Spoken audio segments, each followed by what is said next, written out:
So we're going to go over all the skills that we had covered with Miss Margot. This first exercise is called Relax on a Mat, and it's the most important exercise that we go over. It'll give Miss Margot the ability to calm herself down and relax herself. So she comes on over to the mat and then gives me some nice relaxed body postures that looks like a down. Ideally, her little hips cocked out to the side and resting her little chin down. Perfect, just like that on the mat. So when she's in this position, her body language is sending a signal to her brain, everything's okay, we're nice and relaxed. And so when a situation arises that she gets too wound up by, you can use Relax on a Mat and help her work through it. So you just break out a mat, it can be any sort of towel. It's something that I want to put down when we're doing the exercise, to take up when we're done with the exercise, and then I use treats or kibble, and periodically just give her some treats when she's in this nice relaxed body posture. So I've had folks use it for plane rides, dog-friendly hotels, bicycles as they drive by, the puppy witching hour at 7 in the evening when dogs get really rambunctious. All these opportunities are times when we get really wound up. We can bring it back down and relax ourselves. So that's when this is going to be utilized. It is command free. We never say anything. We just break out the mat and she comes on over and relaxes. And that actually allows her to work through it 100% on her own accord, as opposed to us just coaching her through it, telling her to give us it down, telling her to rest her chin down. We can put that all on command. We actually don't want to. We want her to realize I can do this 100% on my own. Mom or dad breaks out a mat, I come on over and I relax myself because I have the capacity to control my emotions and relax myself is the end goal, what we're really looking forward for in this exercise. So I'm going to take a treat, toss it off the mat over here, and then we're going to go over our name games. So I just want some excellent eye contact as soon as we say our name. So let's go over here. First I'm going to pull some treats up towards my face.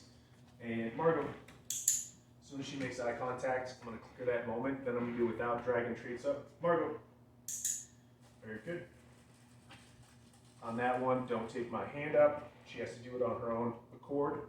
And then I'm going to take some treats, toss them away from her, and she's got to focus back in on me. She's going to go get that treat. Margot. So she looks at me on that one. I love to use that one for our loose leash walking, where if we get interested in something, I really want to be able to say Margot and have her lock back in on me. After we've done a bunch of name games, I love to then go in and start to work on some recall. So Margot, come. Because those name games really get it to where as soon as we say the name, they lock in on us. And then the next command that follows after that is much, much easier because we've got that focus. And what's the command? Come. So we'll toss one over here. Did you miss it? You missed it. There you go. Margot, come. Oops, she's locked in. So it's like slightly off camera here, but it can be fun to poke around corners like you see over there, and have her go off of an auditory response and go try to find you. So I really do enjoy that. So I'm going to take a treat. I'm going to toss it up the hallway here. Let's pull this a little bit this way. So we'll take a treat, toss it up the hallway. She'll go, Margot, come. She's got to try to come find me. So I love to do that and have my dog work off of an auditory response. The two D's are distance and distraction. You can start to make things more challenging on your recall. Really, every exercise, distance and distraction are the two variables you start to alter. So just further and further away and in different environments. Margot, sit. Margot, down.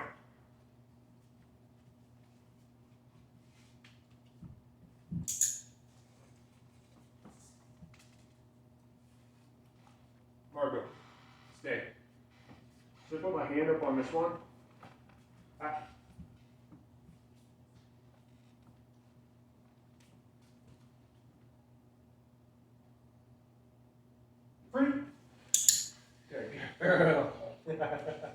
So free is the release cue on that one. When she has completed her mission, and you'll notice when she started to pop up, so I went, that's the juxtapose command. When she's not doing the right thing, you can certainly say, oop, and make a little sound, and she'll realize that, oh, I didn't quite do something right. That's fine, totally acceptable. So one over is sit. It's when her butt hits the floor. A down when her elbows hit the floor, and then her stay. We just put our hand up, walk away, and then tell her free when she is finished. Margot, touch. This is our targeting exercise. Miss Margot needs to be able to get herself positioned exactly where I put my hand. It's a great exercise when we're doing our walking, if we want to get her back where she needs to be.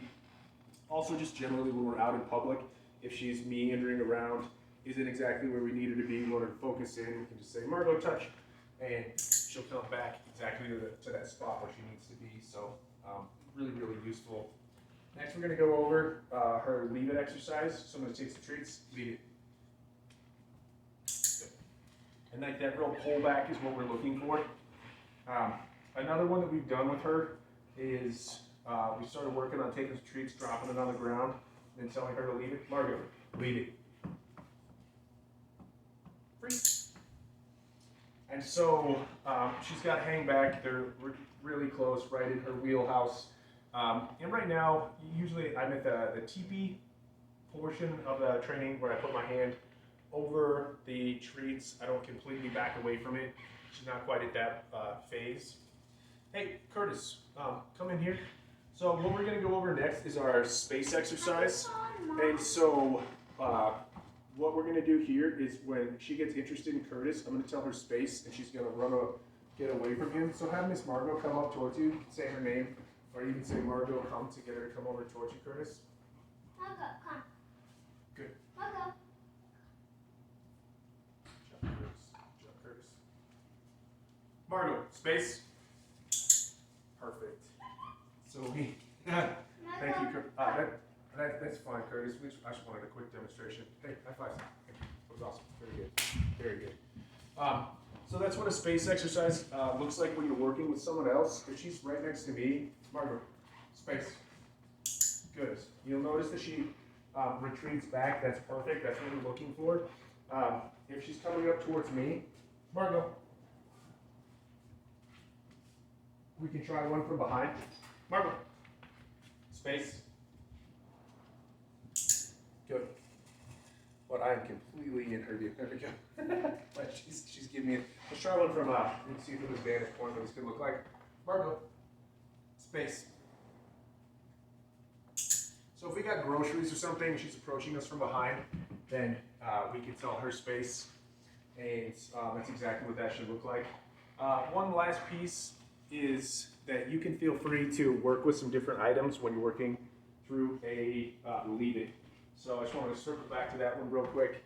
So if she's gained interest in another physical item, then I encourage you, lead it. Margot, lead it. Yeah. Margot, lead it. Yeah. Lead it.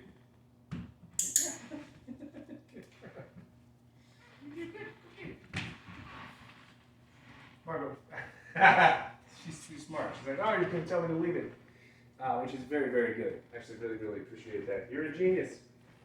So working with some different items is very, very beneficial as well.